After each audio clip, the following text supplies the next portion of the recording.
रहना है, न अविश्वास करते रहना है, न आस्तिकता को पकड़े रखना है, न नास्तिकता से घृणा करना है, न जीवन से आपको प्रेम करना है, न मृत्यु से आपको भय खाना है। तो इसके लिए क्या चाहिए? एक दृष्टि तो चाहिए, एक आँख तो चाहिए, एक आँख तो चाहिए। बस उस अनंत जीवन का द्वार परमात्मा का द्वार है। जिस क्षण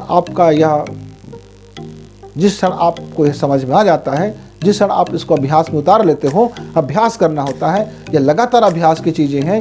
ये ऐसा नहीं है कि हमने बोल दिया और आपको मिल गया।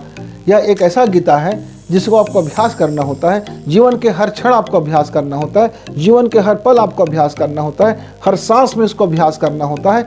और इस पकड़ने और छोड़ने की दुनिया से आपको बाहर होना होता है। पकड़ना और छोड़ना जो आपको हमेशा मुक्ति से दूर रखता है।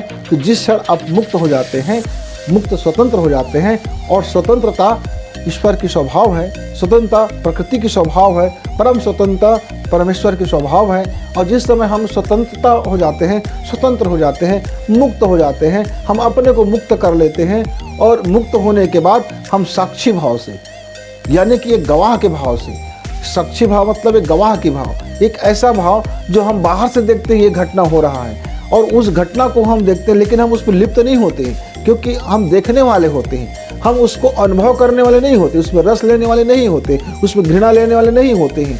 बस यही तो देखना है आपके जीवन को। आप जो कर रहे हो, आपका ये जो कर्म है, उसको आप साक्षी भाव से खुद को देखो। और जब कर्म करते समय आप अपने को कर्तव्य कर्म के भाव में ले आओ कि यह जो आपका जो देह का कार्य है वो देह कर रहा है, पर आप मन उससे अलग, मन अलग, देह अलग। कोई भी काम करते समय आप उसमें चिपकिए मत, आप उसको पकड़िए मत, आप उसको छोड़िए मत। आप मत लगे रहिए कि मैं इस धर्म का हूँ, मेरा फलाना धर्म है, मेरा फलाना धर्म महान है, मैं फलाना जाति का हूँ, मेरा जाति महान है, मेरी ये शास्त्र महान है, मैं इसी शास्त्र से मुक्त हो जाऊँगा। मित्रों, ये जितने भी आपको संसार में मुक्ति करने का जो धंधा चलता है, ये सिर्फ आपको मुक्त होने नहीं देने की धंधा है।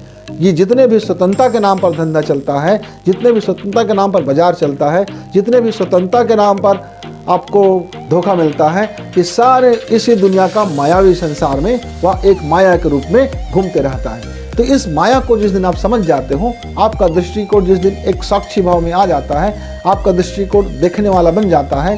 आप अपने नज़र से देखोगे तो आपको पकड़ना और छोड़ना पड़ेगा, आपको ये प्रिय है वो अप्रिय हो जाएगा। लेकिन आप एक दूसरा व्यक्ति बन करके आप जब देखोगे, यानी एक गवाह बन करके आप देखोगे, जब आप एक सेकंड पर्सन बन के देखोगे, तब आपको यह समझ में भली भांति आ जाएगा कि आपका यह जो कर्म है, आपका यह जो जीवन है, आपका यह जो जिसको आप मोल समझते हैं, यह जीवन एक अनंत और शाश्वत जीवन का एक अंश है। जिस क्षण आप उस अनंत और शाश्वत जीवन को समझ जाओगे, स्वीकार लोगे, उस अनंत और शाश्वत जीवन में अपनी जीवन को घालमेल कर दोगे, आप समर्पण कर दोगे, तो समर्पण जैसे ही आप करते हैं, आप उस अनंत जीवन में समर्पण करते हैं, उस शाश्वत जीवन के चरणों में जब समर्पण करते हैं, तो आपका वह दरवाज़ा मिल जाता है। और उस दरवाज़ा में जैसे ही आप कर्म को लगा देते हैं, कैसा कर्म? निष्काम कर्म। कैसा कर्म? साक्षी भाव वाला कर्म। कैसा कर्म? जो कृष्ण ने कहा अर्जुन से कि तू सिर्फ कर, तू कर्तव्य कर्म कर, तू सिर्फ कर्तव्य कर्म कर, उसके आगे पीछे मत कुछ जोड़, कोई पुछल्ला मत जोड़, कोई उपसर्ग मत जोड़, कोई प्रत्यय मत जोड़, तू सिर्फ अपना कर्तव्य कर्म कर। उस कर्तव्य कर्म में पढ़ मत, पकड़ मत, छोड़ मत, परिणाम में मत दौड़।